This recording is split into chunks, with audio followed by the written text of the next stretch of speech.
il existe dans la vie des personnes qu'on appelle des incrédules et puis des personnes qu'on appelle des croyants.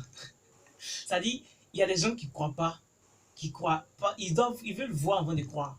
Généralement, c'est eux qu'on appelle des incrédules.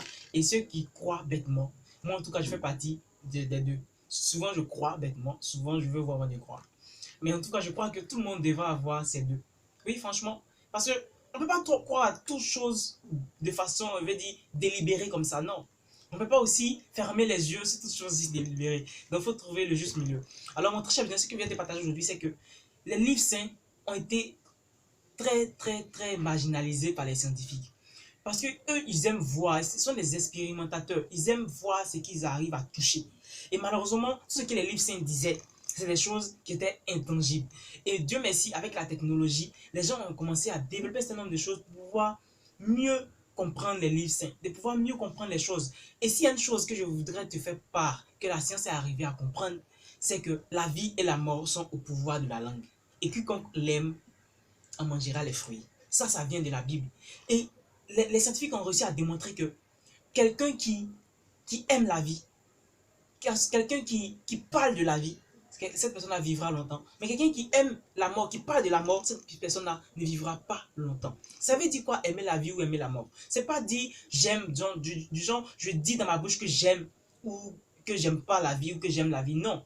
C'est quelles sont les pensées que tu as? Quelles sont les décisions que tu prends? En fonction des pensées que tu as, des décisions que tu prends dans le sens de la vie ou de la mort, ça veut dire que tu as choisi la vie ou la mort. Donc, il faudrait qu'on puisse être en mesure de reconnaître les pensées que nous traversent. Et s'il y a une chose qui est très importante, c'est par exemple Facebook. Facebook te montre ce que tu aimes le plus, ou du moins des choses avec lesquelles tu interagis le plus. Il y a un moment donné, mon petit frère m'a fait part d'une chose. Il me dit, grand frère, je sais pas, il m'appelle le boss. Il me dit comme ça, le boss, je sais pas, mais ces temps-ci, c'est des choses de moi que je vois sur mon profil. Moi, je sais pas, mais ça me casse vraiment la tête, quoi. Je lui ai dit tranquillement, mon petit, tu sais, c'est parce que tu interagis avec ces choses. Si tu interagis, si tu vois et puis tu mets des emojis du genre, ça, tu pleures ou tu es en colère, forcément tu interagis avec. Donc Facebook s'est dit, si tu interagis avec, ça veut dire que tu es fan de ça. Donc je t'envoie. Mais tu n'as pas mis j'aime ou j'adore, mais tu as interagi en mettant soit tu es en colère ou soit tu pleures. Mais Facebook s'est dit, si tu interagis avec, ça veut dire que tu aimes. C'est comme ça la vie fonctionne. Une fois que tu interagis avec quelque chose, la vie se dit, c'est ce que tu aimes. C'est ce que tu veux voir.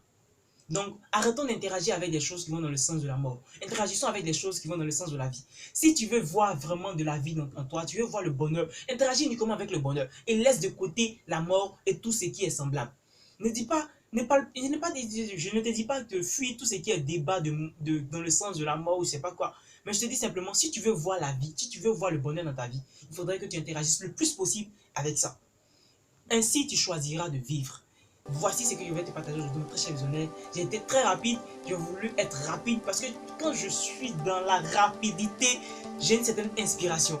Donc voilà ce que j'ai voulu te partager. Je t'invite vivement à laisser un petit pouce bleu si tu as aimé, de partager aussi si ça t'a fait plaisir. Parce que en le faisant, tu vas interagir à cette vidéo et Facebook ou YouTube va se dire, il aime ça. Donc prochainement, il verra les autres publications. C'était Rodrigue, le visionnaire, pour t'éclairer davantage. À très vite.